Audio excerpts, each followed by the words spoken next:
Over 70,000 people gathered yesterday to remember Charlie Kirk, who was assassinated on September 10th.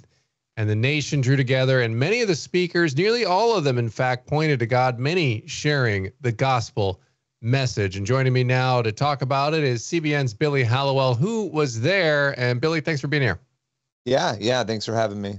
So just tell me, what was the scene there like inside? We all saw the mass number of people, but what was the atmosphere like in there?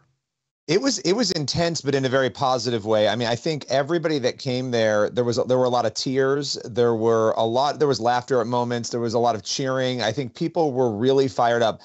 I have not experienced anything at any kind of event that I've ever been to that was anything like that. You know, people were highly engaged. This was a very long event. It was a 6-hour event, and most people stayed for the majority of this event. And there were so many people that they reportedly overflowed into a second location. You know, there were 70,000 people in that arena and another 20,000 in the arena next door. So it was a massive, massive event with a lot of emotion, and it felt very much like people were fired up. Not like this wasn't the climax of whatever was going on. It felt more like the beginning of something that is happening.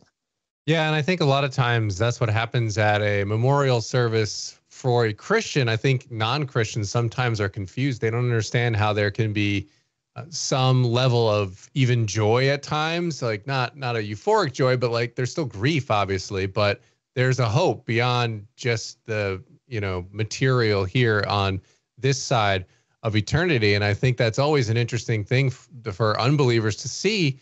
And I think it makes them ask questions. But I think, Billy, one of the more powerful moments that we saw, and I want to get your reaction to this, is Erica Kirk when she talked about and had a message for her husband's killer. Take a look.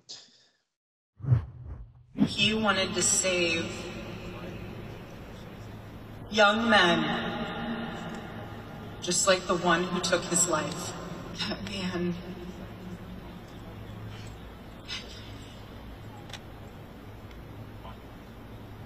I forgive him.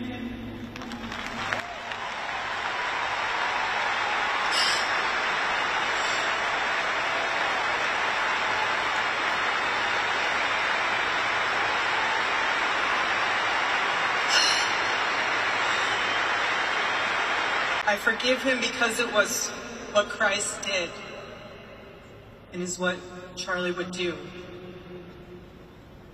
The answer to hate is not hate.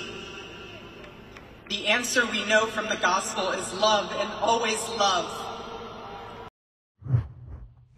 And Billy, I just cannot imagine how difficult that was, and clearly God was with her in that moment. But what was your reaction to that?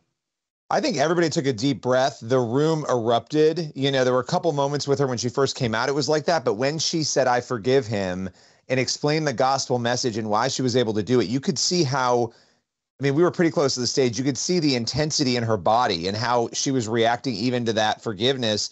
And it felt like something lifted from her in that, right? That ability to put to the side everything that happened. I mean, this is what makes the gospel completely different from any other thing in human history, that killer, that alleged shooter, if he turns his life around and accepts Jesus, can go to heaven just like Charlie, right? That is what the gospel tells us, if he turns his life around. And she's offering that forgiveness to not be controlled by the anger and the hatred that comes with what he, reportedly did to her family. So there's so much there, but the entire room, I mean, picture 70,000 people almost gasping and then clapping and cheering for that. It was pretty powerful.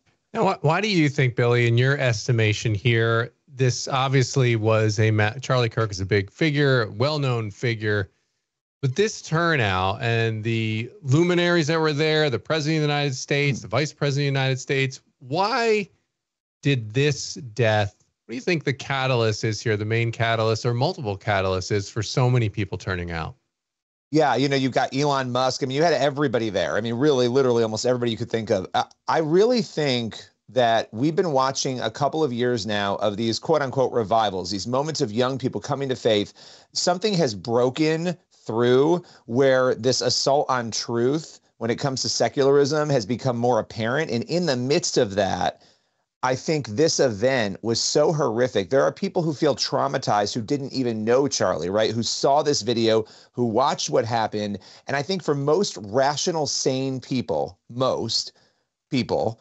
they are horrified to the point of asking questions about life, asking questions about death, asking questions that maybe they've never thought of deeply before because they're forced to ask them.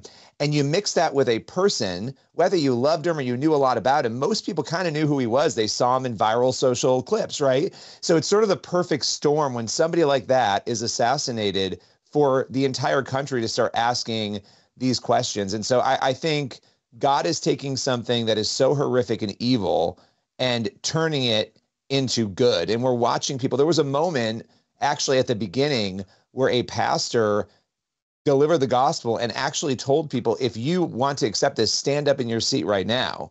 And I don't know how, I mean, it was impossible to count who was standing up, but there were also 100 million people watching that. Probably the biggest simulcast potentially of the gospel in history in one day. So there's so much there. I think people are reacting because of those factors, and we're going to continue to see a reaction, I think. Yeah, absolutely. And, there's critics who were political opponents of Charlie Kirk's who it seems like they don't know what to do with themselves today. And with this outpouring of people, a lot of young people there, like you said, for various reasons.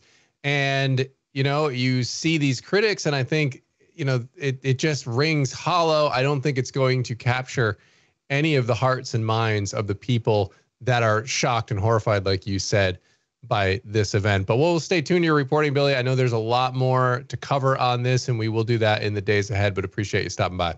Thank you.